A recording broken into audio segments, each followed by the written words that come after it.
Si Father Flavi ay hinatiran ko ng pera doon sa Mindanao Ab.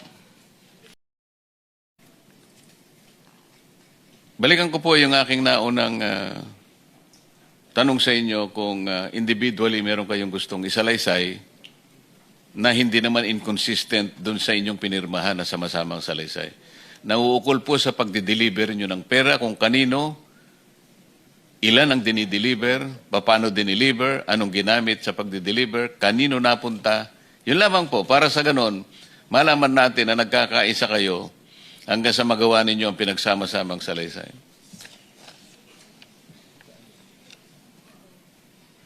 Unahin po niyong banggitin ang pangalan ninyo.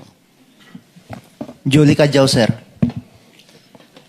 Sir, outside duty po ako sa isang PR na si Father Flavi ay hinatiran ko ng pera doon sa Mindanao Ab.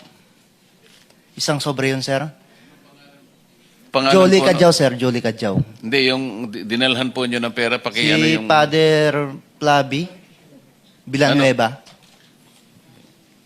Tapos, sir, mayroong, doon, sir, sa, Anong lugar po yon? sa Mindanao Ab, sa mismong simbahan niya, sir, sa may gilid ng kalsada. Bakit po kayo nagdala ng pera doon sa pari? Kasi, sir, hindi ko ano, sir, kung pang ano nila yun, sir, eh. Basta nagdala lang kami ng pera, sir, tapos doon sa 33 Maleta din ba dinala mo? isang sobre, sir, tapos doon, sir, sa 33 Clemente. Baka naman sulat lang pinadala Hindi, sa'yo, sir, sobre pera, lang. sir. Kita ko mismo, sir, eh. Sobre lang? Ay, sir. Tapos sa 33 Clemente, sir, isang maleta. Kanino? Kay Father Flavi, binuhat ko papunta sa sakyan niya. So may isang sobre tsaka isang maleta. Ay, sir. Yun ang nare-recall mo. Ay, sir. Hapon yun, sir, hapon. Tapos yung suot niya, sir, itim na pangpare.